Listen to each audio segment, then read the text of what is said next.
Hey guys, welcome. So starting recording a YouTube video is a bit like going through a spiritual initiation. You kind of pass through that void, pass through that 0 point, pass through the eye of the needle, where you don't really know what's going to happen on the other side. You're passing into a complete another reality, and it could all go completely wrong, and you might have to press stop and press re-record and have a complete meltdown because of it. So welcome guys. So here we go. So what is this channel all about? So what this channel, my channel, guys. So I feel like I need to tell you guys what this channel is all about, because I've kind of pivoted a bit, because we've kind of been like talking about spirituality and consciousness and UFOs and aliens for years, and then all of a sudden, like, I'm just uploading loads of cryptocurrency videos, and now I'm talking about 0 point energy. It's kind of miracle, you guys, if you're still following, if you've been watching me from the start and you're following this journey and you're just kind of following along and you've been interested in all these themes with me. Thank you very much. And some of you must be, because some of you are still watching. Still getting quite a few views, so welcome guys. And so the point is, so I guess from here to forth we are going to be very focused on technology and alien technology. I guess we're turning into an ET tech channel. I don't know if any of you guys remember when I was in Peru, when I was at the ancient alien temples of Saqsayhuaman in Peru. Saqsayhuaman. It was actually Ollantaytambo, which is where I was living, which I believe is in some ways more advanced, but this is more big. And Saqsayhuaman, sexy woman. Just remember, just say sexy woman. Like if you're in Cusco, they know what you mean. they know what us stupid gringos are like. Anyway, so I mean, maybe it's something to do with the divine feminine. Who knows? Sexy woman. So this is the Saqsayhuaman temple that is the ancient alien tech, and I think we will come to actually Ollantaytambo, because it doesn't really look much like Saqsayhuaman until you're there. Like, you got to understand the size of those. Those are 100-ton stones, and the scale, you can't appreciate it until you're there. However, like kind of this was my favourite spot. I live just down like in shouting distance of here, and like I didn't actually shout while I was here, because this wasn't the village where I did the ayahuasca. That was Pisac. They would have heard me like when I did ayahuasca. That's another story, guys. I can't go off on that tangent now. I will tell that story. I'm almost ready to tell it 4 years on. About when I died on ayahuasca, and woke the dead and the neighbourhood and the Pisac police, who are very, very kind, seen it all with hippies taking too much drugs. Let it wear off. So anyway, that's another story, guys. I really can't go off that tangent. So Ollantaytambo, fortress and inn of the Incas. So this site here, this image here, that it's like that is this bit at the end there. This is above it. This is one up. So these are two totally different styles, and this is, I think this is older and more advanced in some ways. But the stones are a lot bigger. These are like I don't know what these stones. I don't know if these are 100-ton stones. They're very, very big stones, like crazy big stones. They're because the one I know, that one at Saqsayhuaman is 70 tons, and these are similar sizes. And so this is advanced alien engineering, ET technology. So if we look at these joins here, I can't quite get. I've got my own pictures. Like I got loads of video of this. So I'm gonna have to get it all together, guys. And so the joins in this are didn't work, did it? The joins in here are like so precise. So this is all cut with lasers. So this is the alien technology, guys. And so I started talking. So kind of this is when I kind of got. I've been interested because I'm an engineer kind of by trade. I'm a student. I'm a graduate engineer from Coventry University in the UK. And you know, I've been talking about, I've been having extraterrestrial contact experiences since 2008, 2009. probably previous to that, but that's kind of when it started happening consciously, at least. And then I was in Peru for 3.5 years, and trained as like an engineer, manufacturing management and business from Coventry University in the UK. And then smoking some weed in the Koricancha temple. Actually, I think it was the Koricancha temple where it was it was like so this they turned it into a monastery. Yeah. The Spaniards. And so here you can see a little bit of the ancient alien architecture here. This is, you can see this just walking past this in Cusco. If you're going to Machu Picchu and you're not visiting like Koricancha and Saqsayhuaman and Ollantaytambo, you're making serious mistakes, because in many ways they're more interesting and more advanced technologically than Machu Picchu. And so yeah, a lot of people like, because you fly into Cusco City, which is actually a much higher altitude than Machu Picchu. Machu Picchu is about 2,500 meters, which is actually like that's the level where altitude sickness like kicks in. So you don't really get altitude sickness at all at Machu Picchu unless you're hypersensitive. And but in Cusco it's 3,500 meters about where the airport is, a little bit less maybe. But up here at the higher end of Cusco where all the temples are, it's 3,500 meters, and you seriously feel the altitude. Nearly all Westerners feel it here. Some seriously. And I met a guy at Saqsayhuaman who was like, he just landed and he was like really high on coca leaves, because coca leaves are often recommended as an antidote. Actually not, it's not really. They don't really recommend coca leaves for altitude sickness so much as it's a kind of a myth. But all the hippies are like, oh, you got altitude sickness, man, you need to chew some coca, dude. You need like 5 bags. You'll be fine. And it kind of does. It does help. It definitely does help. Like in the same way coffee does. Coffee can kind of do the same thing if you, maybe you don't want to chew coca. But coca and coffee are quite similar. Like I'm not talking about cocaine. I'm talking about the green leaves. Like cocaine is illegal, but you can get that equally as easily and cheaply. Like if you just ask. I'm not going to say where to ask. Just ask around in this area, and you can get the white stuff very easily as well. Cheaply as well, and very good quality, and the police will turn a blind eye to the tourists using it. Cocaine is very borderline, but like selling it and dealing it is like highly illegal. So they're kind of like turning a blind eye to the tourist sales people. Anyway, tangent, guys, tangent. So, but the point is, so you can't even see it. Then this is crazy. See what I'm looking for here, guys, is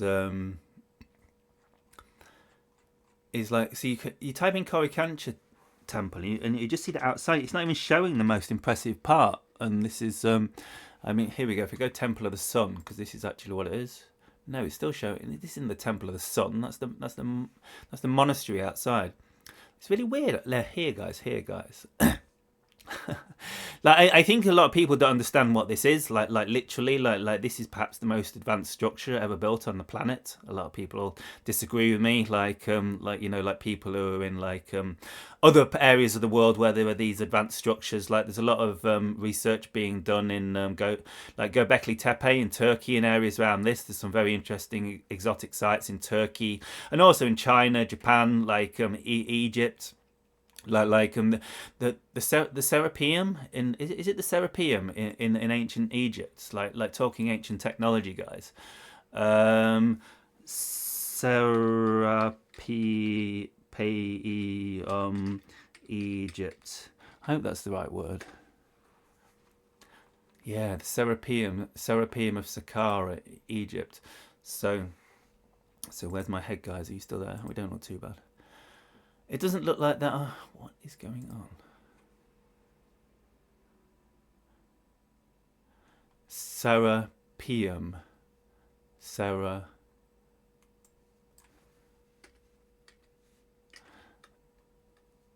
Serapeum, Egypt. That's better. Whew, it worked. I remember the word, guys. So welcome to advanced technology from ancient Egypt. So I often talk about the initiation and how you're going to sarcophagus to be initiated, and these are so big no one can move them, and they're like hyper precision engineered out of granite and basalt, and these are like to engineering tolerances. Like they have see, this is the point, and I keep going on about this. And if you're not an engineer or an architect, you're like, oh, what's he going on about? It's the kind of thing, it's only going to make sense if you're an engineer, like why this is so exciting. But it's the tolerances between these lids. These are hyper precise. These lids, when they measure them, I assume they're like similar precision, these ones to like the the ones in Peru and Bolivia. I can't remember the name of the Bolivia one. We'll go off on another tangent there, guys. But like these are so precisely engineered. These are like engineered to like tolerances like more precise than a glass tabletop. So if you've got a glass coffee tabletop in your living room, and like they're more precisely engineered, and it's not only the ground down to that level of precision, but they like fit together like perfectly precisely, and there's no gap. And we can't do that today on a scale this size. Some people say we can. I seriously believe we can't. The more I look into it, like because of the weight and the size, and we certainly couldn't get it underground like this. You know, like no chance. like how are they going to get it down there? How are they going to get it in these tunnels? Like the tunnels are made of different material. It's impossible, guys.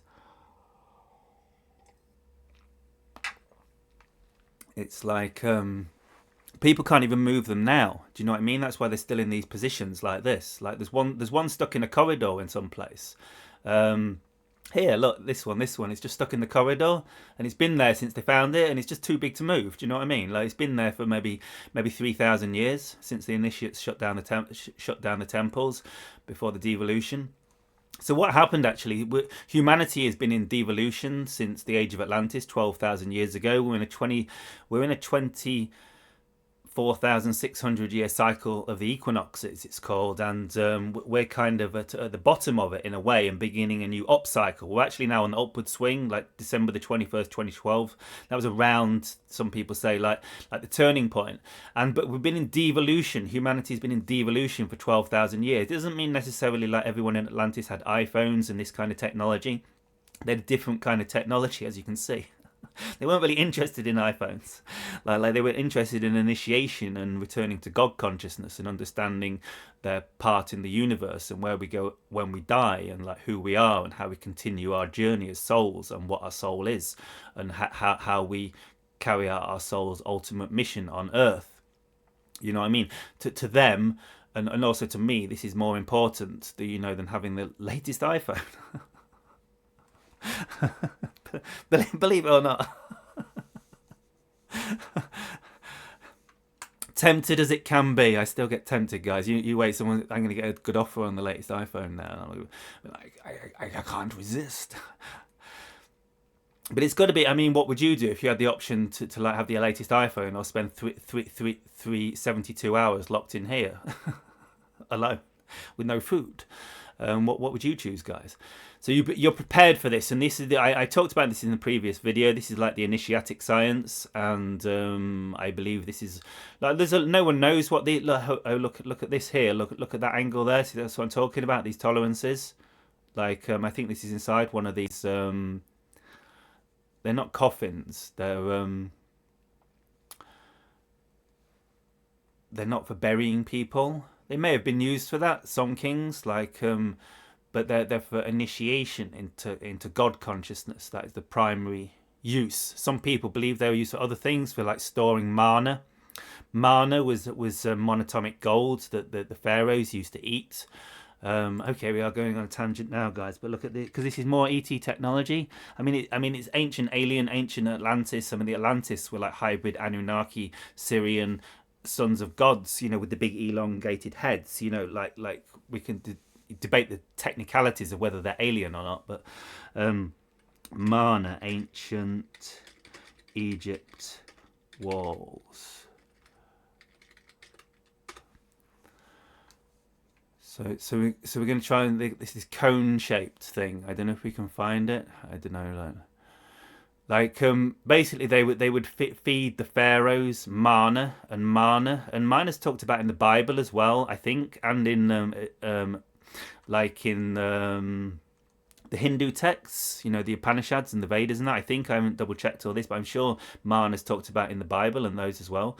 And so mana was a white powder that was basically, I think, monatomic gold. And I'm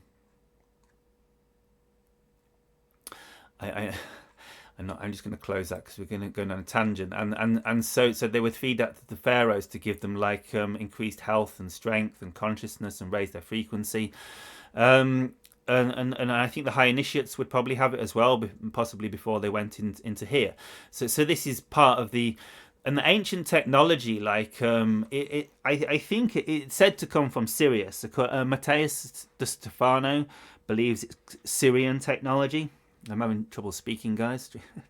Drinking coffee and talking these intense techniques. I hope it's so much energy in this. And so pyramids world. So it's said to be Syrian technology. I don't think Matthias de Stefano is the only one that said that. I read a book by Murray Hope, many years ago. There's the Sirius Mysteries. I think that's someone else, and some very interesting books on this. But basically, this is Syrian technology. It comes from the planet Sirius. That's where you see the same technology in places in the world where they were supposed to not have connections, like Mexico. Mexico, China, Egypt, possibly even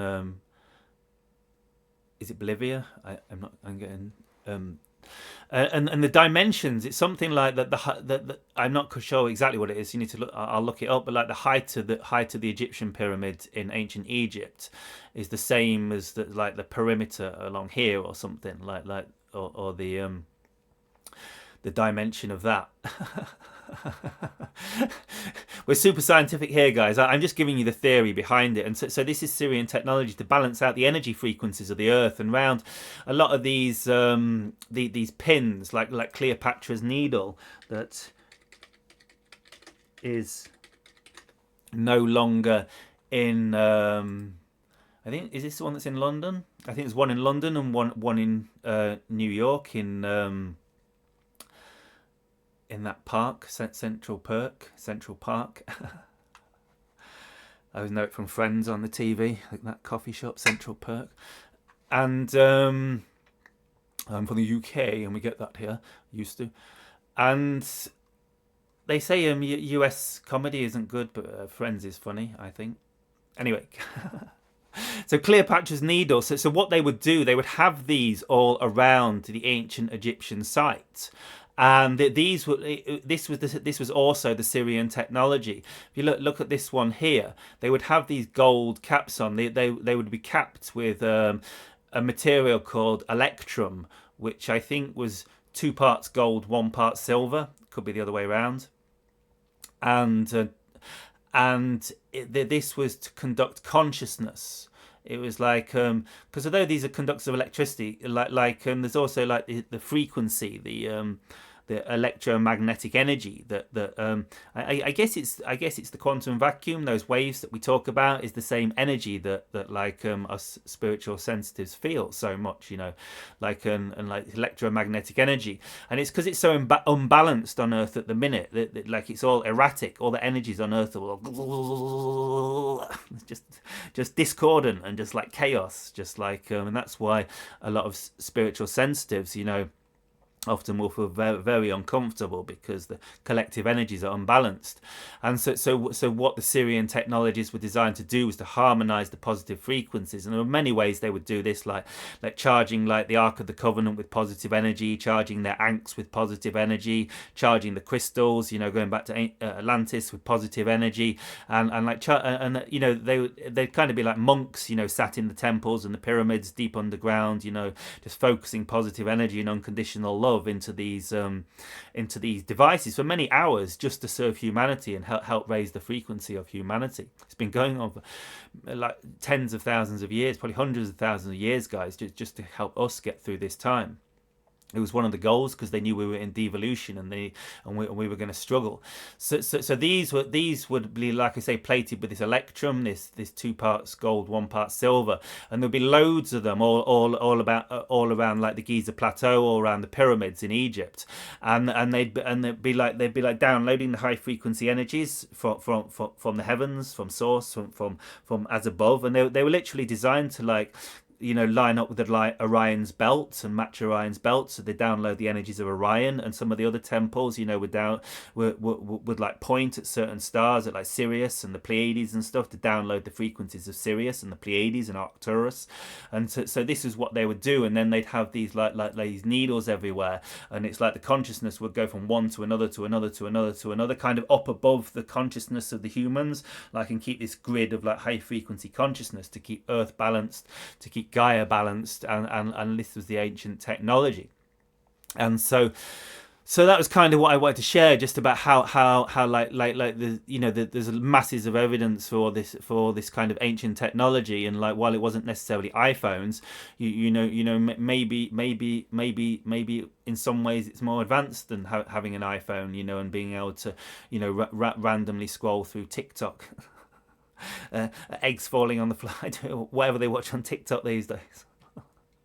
Like that, I shouldn't say it's a big thing. And yeah, and like, you know, maybe they saw this as being more important than, you know, to have 5 iPhones and like 16 TikTok accounts. You know, maybe even is more important. What is important? It's important to you guys. Like, I'm on TikTok. I got nothing against TikTok. It was TikTok where I blew up talking about Ollantaytambo. So TikTok's fine. It's just a bit random. And so, yeah. So just quickly coming back to Funny Old World. So I thought she's got 239 subscribers. She got the Tesla number going. So I thought I'd come here because if you check out this channel, Funny Old World, and do a search for Funny Old World Lost Ancient Plasmoid Technology, the Thunderstorm generator, she's kind of coming at it from like someone who's not a techie person trying to come at it. So I think she's done a really good job of giving like an outsider's point of view of it, even though I haven't watched it all yet. I've come across this channel before, do you know what I mean? And she's got to be fairly good if she's got 239k subscribers. You don't get that many subscribers on YouTube if you're not like epic. It's impossible. Unless you got one weird viral video. But those days are over where you can blow up off a few viral videos, I think. And anyway, but the kind of the point I wanted to highlight this channel as well is because all this talk about plasmoids. So I think this is maybe where I came across her channel before, this Funny Old World's channel, when she was talking about... But essentially, that's what it is. Yeah, essentially that's what it is. Like I'm knocked myself off now. Like, yes. So there was all this thing in the news, yeah, guys. So this is kind of the essence of this video. And if you're wondering what I'm going on about, and like the idea of the Thunderstorm generator. Where's it gone? Why have I lost my Thunderstorm generator? So we've been doing this deep dive on 0 point energy, and basically I can't go into. I think it's too late into the video to start talking about 0 point energy and cold fusion. And so no, it's not. we could have done with more coffee, but we'll survive, guys. I'll just eat the coffee, guys. I won't do that again. It probably looks all black on the camera. So the point is, while we're chewing coffee, that the Thunderstorm generator is a free energy machine that is now apparently coming onto the market, and it's this guy in the UK. Is it him? I don't think that's him actually. It's this guy. This is his machine. Here's Randall Carson talking about it.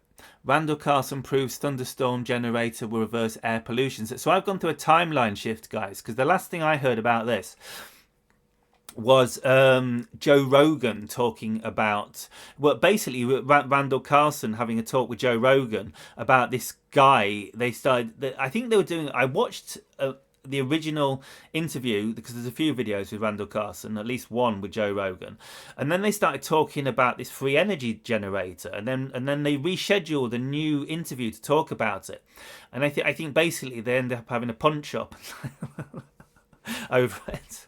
I think Randall Carlson and Joe Rogan fell out over it somehow. I don't know what happened. I can easily imagine those two hotheads falling out, having differs of opinion. And and it's complicated stuff, you know. No, I don't know what happened, you know, if Randall felt he couldn't talk about something yet for security reasons, and Joe Rogan was probably like, yeah, this is BS, and then Randall was like, yeah, do you, Joe? Look, it's got 11. It's 11:11, guys. 111k views 1 year ago. So we're gonna have to watch this. So I'm just gonna The idea that nuclear. Oh dear. So as the light grows, so does the counter sign. And so thunderstorm generator demo and presentation. So this is what I really want to talk about today, guys. And also why I suggest you come here. One how I think it's a good introduction. Possibly this for some of you. You might find it interesting, and it's interesting. And she's English, and this guy's English as well. So I'm interested in possibly contacting this guy. We'll see what happens if the men in black don't get me first. and so whew, and we've got no more coffee to avoid that thought with, and so yeah, and also, so I remember, so the other reason I wanted to come here is because, like, how I came across these channels, and this channel like Funny Old World, and channels like Casper Site and Mindseed TV, I'm not sure they're really connected at all. I don't know what Funny Old World is. I've seen this lady before, and I think she covers all sorts of stuff that's, or I think I watched her doing an ancient Egypt video. I'm not sure. I have to go through her history. I'm not sure, and so the reason I came across a lot of these was around UFO sightings, like because I don't so much like do research into ufology except for phases where I go through it, like I did over the winter, because it all took off with the drones and like lots of sightings. I wanted to know what was happening, and like the year before as well, or last year, like I was doing some research into like the Las Vegas sighting and one of the others, the mall. Was it the Las Vegas Mall or the Los Angeles Mall or somewhere? That you remember the mall? Aliens at the mall. Can we find it? Aliens at the mall. I can't remember if it was Las Vegas. Miami Mall. It was Miami, yeah. Look at this. Can you remember this, guys? Nothing to see here. Nothing to see here. Nothing to see here. Only like lots and lots of flashing sirens. I mean, who knows? It could have been like a mistake, a logistical issue. We need backup on the mall. Send everybody. Okay, let's not go down that rabbit hole, guys. So I think something real probably happened here. There's just so much energy around it. I don't know. Can you remember the story that one of the stories that was some kids plugged some device in I don't know if I remember it, but there was some device. I think that was it. They plugged some square cube into a power socket, and the next thing, like a portal opens and these aliens pop out. Do you think that they could have been like hybrid kids, like with a portal device? Could have been a holographic projector as well. I don't know. Did some kids really have a portable portal device in the Miami Mall? Okay, we're going down. So while we talk about ancient alien technology, yeah, and kind of when I got into all that and all this, there's these people talking about plasmoids, and particularly with let's do Mindseed TV, because this guy's even better than Casper Site. Sorry, Casper Site, but you know it. more subscribers, better quality videos. He's no, yeah. This guy is actually really good. I'm not just being silly. He is really good, and he's just good video production quality, and yeah, he's at the cutting edge of like making good UFO videos. Like everyone copies him, and yeah, so good job, Mr. Mindsea TV. If you're out there, if I remember to connect you, and so yeah, so the Orbax.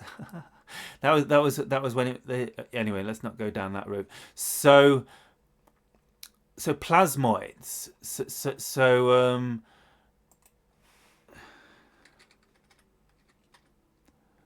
So let's just come to YouTube again, guys. So we're going down a tangent. Let's see if I'm just still here. All right, I'm still here.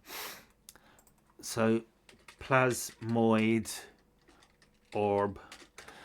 So it's all this. So this is going somewhere, guys. This has been a completely random video, but like I said, we are now the Alien Tech channel, and we are talking alien tech, and it's all going to make sense in a minute. It's all going to come together. This whole video is going to come together in a few minutes, guys.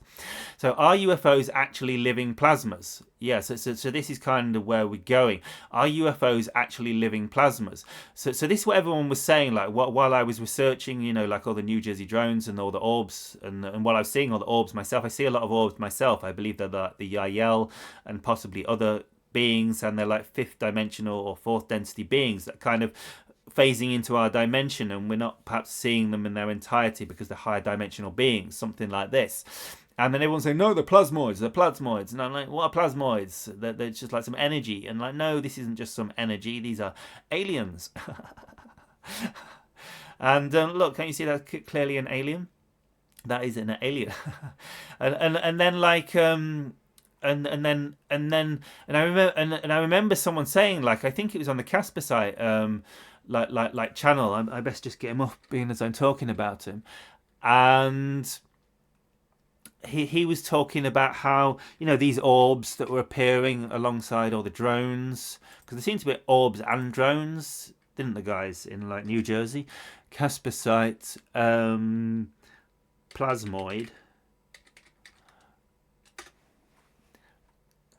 Yeah, here you go.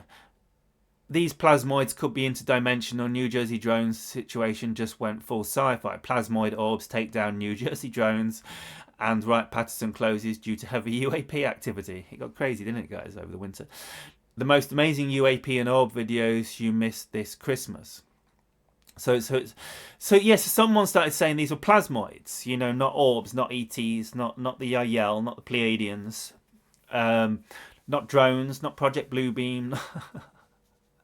Not you know, not whatever, not the Sasani, not the Arcturians, not Tau Ceti, not the Andromedans, not the Pleiadians.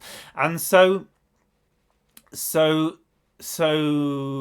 yeah, they're saying they were plasmoids. And so have we still got? And so I'm like, no, they're not plasmoids, they're aliens. And then someone quoted, yeah, I think it was Casper site. That was the point of this, wasn't it, guys? I think Casper site quoted kind of Randall Carlson in this video talking about plasmoids, and I'm like, what are you talking about? Randall Carlson's talking about like free energy or something here, like. Like, you're going off on just too much of a tangent. You're wrong. It's like, and then who knows? Because I didn't really know the story with all the plasmoids. I wasn't on the timeline of like Randall Carlson and the plasmoids. And so that's the thing I knew. Like Randall Carlson, like just fell out with Joe Rogan, and you know who knows, you know, if someone really had a 0-point energy drive in their garage, and I kind of gave up on it. Do you know what I mean? Because after they fell out, it's another 0-point energy story. But anyway, so we started researching 0-point energy, and we did some research, and we came across basically the Thunderstorm generator, which is basically apparently, and we're going to go more into this, I think, in the next video. Just do a deep dive on it, guys, because it's been such a long video already. How long have we been going? Like 34 minutes, and and most videos seem to be going to 36.9 seconds. So Yes, so we're going to talk about more about this in the next video. But basically, it seems to create plasmoids. So I'm like, are you making aliens in your generator? Are we like inventing aliens and then destroying them to make energy? So we can't do that. So I hope that so I hope they're not too conscious, or they're not. I don't know, because everyone's talking about how the plasmoids are conscious, and now this guy's saying I've made these conscious beings that power my generator. And I was a bit like, I found this video at first, honestly, it was on as an advert. I came across an advert, and I wouldn't normally watch an advert of a 1 hour 20-minute interview, but like I just kind of got drawn to it. And at first, I was listening to this guy speaking, the one on the right, and he seems very overexcited, and and then I realised he was the interviewer, because I thought he was the inventor, and then I realised, oh, if he's the interviewer, that makes sense why he's quite excited, because I thought he seems overexcited, like he's almost trying to fake it, but I got them mixed up. So it's actually this guy. So it's actually the guy with the bald head, this guy there, that is the inventor. And Randall Carlson is the one that talked about this, and he's obviously talking about it on the Danny Jones. Danny Jones. This is a good podcast. This guy talks a lot of really good stuff. He's done some good interviews with some serious people about UFOs and extraterrestrials. He's a good podcast. Danny Jones. He's down the rabbit hole. And so definitely down the rabbit hole talking thunderstorm generators with Randall Carlson. And so yeah, and so I first heard about it from Randall Carlson, because he was talking about in the Joe Rogan interview, and I wasn't sure. But now I've started doing some research, and it seems like this could be real. And this guy's actually got several of these, and he's building them in the UK, and he's shipping them all around the world for testing. And interestingly, like just going into some of the science, it seems there's a lot more to what is known as cold fusion than we've been told. Like you might have heard about this thing called cold fusion. I'd heard about it through like Michio Kaku, that cold fusion was perhaps the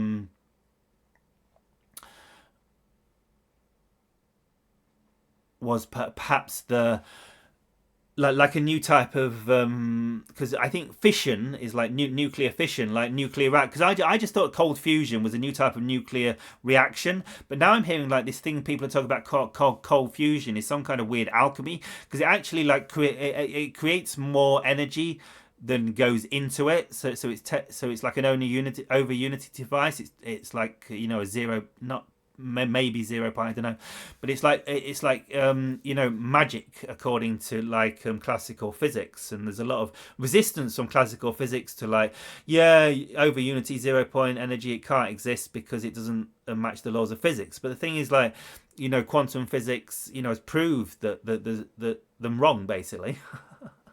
That the classical physics and Newtonian physics isn't the complete picture, and now people are giving examples of this, and it seems this guy could have actually. We need to look more into this guy to find out exactly what the thunderstorm generator is. But it seems somehow you use some normal fuel in it. I think you need some normal fuel to get started. I'm not sure. I can't quite work out. It's not that clear. I haven't found a totally clear explanation of how it runs yet.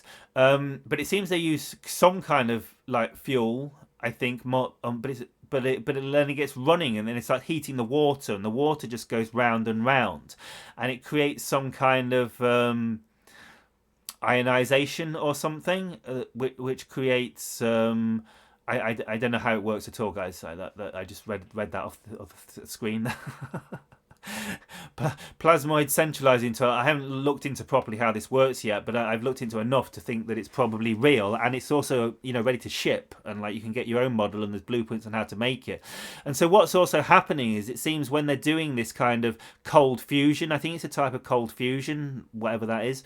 But what happens is it's some kind of secret magic, because it's more than just nuclear reaction. Because I think a normal nuclear reaction can be explained by Newtonian physics, because they understand the amount of energy contained within the plutonium or whatever. I don't know if that's true, but it's something like that. But with this, it shouldn't make sense, because there's more energy going in than coming out, and that can only happen according to woo-woo and quantum physics and the 0 point field.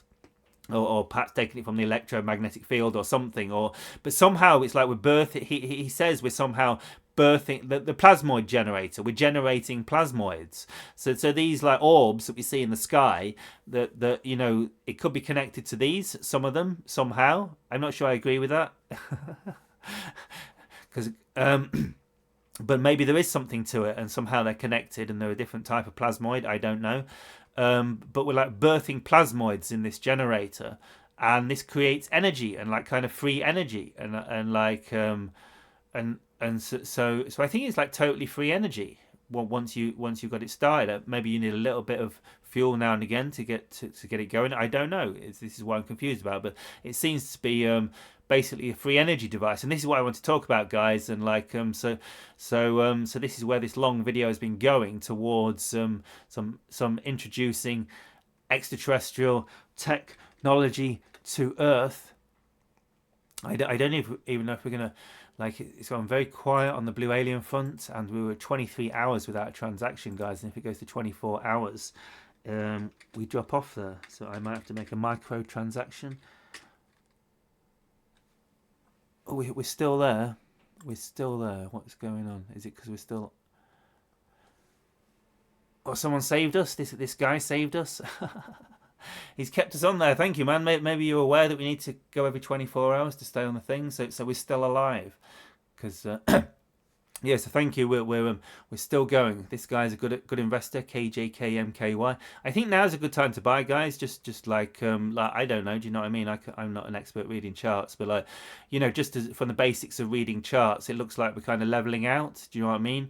We're probably going to go up soon. We don't know when we're going to go up. It could be a while.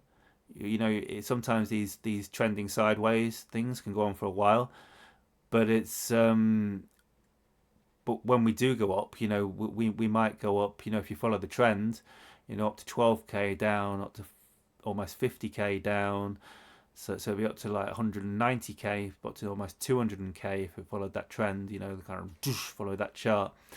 So it could do it, guys. Like I can't guarantee that, you know what I mean? That'd be massive gains if it did do that. But it's probably a good time to invest now. Just like, you know, I can't give financial advice, especially on my own coin. It's a bit dodgy, isn't it? But just like from general chart analytics, you know, I think most people would say that's kind of buy the dip, guys. Buy the dip. Remember you know all these fancy traders that come up with all these fancy strategies. They never say stuff just like buy the dip, because they don't want to tell you the obvious easy way just to make money trading. That's the real secret of like trading. You buy the dip. They call this the dip. Do you know what I mean? Like here, it went up and it went down, so the dip was kind of here, and it went up and it went down, so the dip was here. It went up and it went down, and the dip was here, and then whoop, and then it went down. There's a little dip here, I guess, and then it went up, and then it went down. So this is the dip. Do you know what I mean? It's probably going to go up, so you buy the dip. And then see most amateur crypto traders, they buy about here, or here if you're lucky. Do you know what I mean? Everyone's waiting to find the next coin that's exploding, going up. But everyone's too late because they explode, because the good traders are buying here. The good traders are buying the dip, and then a few good traders are seeing the signals here and buying that, and then it goes up like to here, and then it's up, rocketing massively here, and then, you know, the newbies are getting in, and then the traders are selling off and taking some profits, and then like it takes off, and everyone's buying around here if you're lucky, you know, if you're unlucky, kind of, and like you're buying here around here.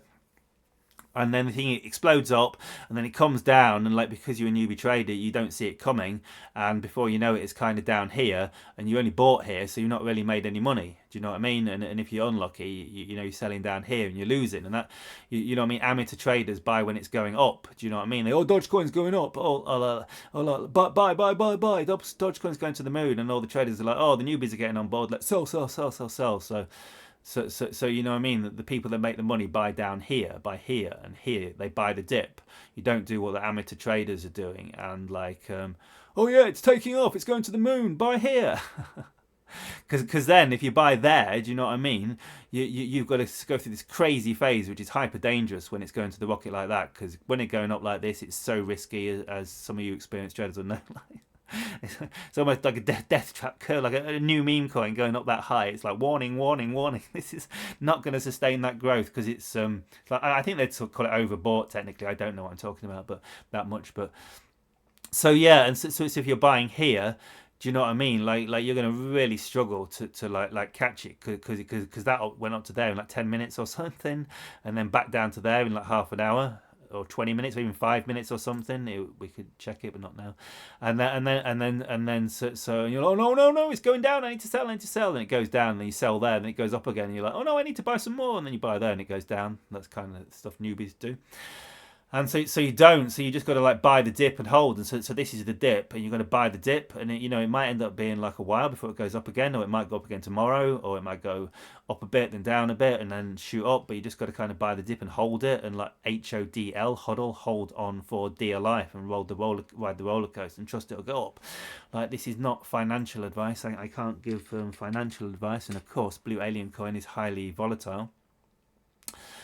And I certainly wouldn't recommend you invest all your life savings in it. That would be insanity. I think most people are aware of that. And so, however, I do believe, why couldn't we? We're doing everything right. We're doing everything right, guys. Like, I'm following the science. We've got the channels. We're a real coin. We're doing it properly, and why not? When meme coins are taking off that are a load of nonsense, why can't we take off when we're doing it right? So if you want some training in crypto, I offer beginners crypto training, crypto basics training, 6 times 1-to-1 1-hour Zoom video sessions with me. And I'll teach you. It's basically for beginners. Like, check it out yourself, guys. Come to bluealien.io/crypto, or just come to bluealien.io somewhere on here and click beginners crypto coaching. And I do this 6-session crypto coaching passion package. Crypto coaching passion package. If it's your passion, for $9.99 US, register here. So that should all go through automatically. Then I'll send you an email, and we can get going. And just check out session 1. It's basically for beginners. It's not. I can't give you investment advice. I'm not. But I can teach you how to do your own research and learn from the best players in the game, so you can make sensible decisions yourself. And the pitfalls to look out for, and also the basics on security, which is really the most important, because if you get the basics right, it's not hard to make too much money in crypto if you just like buy the main coins and just hold them for a long time. I mean, everyone's been dissing crypto for years, and they'll go, I recommended Bitcoin like so many years ago. I recommended Ethereum when it was like $250 or something on my YouTube channel, and said it will probably 10 times. And woohoo! It must have been about, it was maybe a little bit more than that. Maybe, I don't know, maybe $300 when I said it would 10 times. So I was right about Ethereum. Like I mentioned Bitcoin. I think when Bitcoin was about 12,000 or 6,000. So both of these are 10 times since I met them. I got the channeling to do XRP, a couple of years ago, and there's a long story about how we got guided to this, and this has gone up like five. Actually, it's only it's gone down a bit now, hasn't it? It's gone back down to 239, but this was at like 40 cents a few months ago, guys. So you know what I mean. This is not financial advice, but I recommended Shiba Inu when it was about 7, so it's gone up 100% since I recommended that on my YouTube channel. And so like I say, these aren't these massive, but these are safe investments. This is the point. This is what the ETs were saying. Like in the channeling, they said, can you recommend some crypto coins? And they said XRP and Ethereum, and they said these are long-term investments for the future, not a get-rich-quick scheme, and it's proven to be correct. So these are just psychic downloads, guys, and I can't give psychic downloads as advice.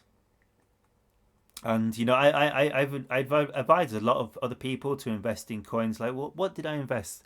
I think I probably said Dogecoin, Cardano. I mean, Cardano's still there. Like I'm not such a Cardano fan anymore, but it's still there, and I used to recommend it. Chainlink's still there. I recommended that, and Shiba and Polkadot. Possibly that one.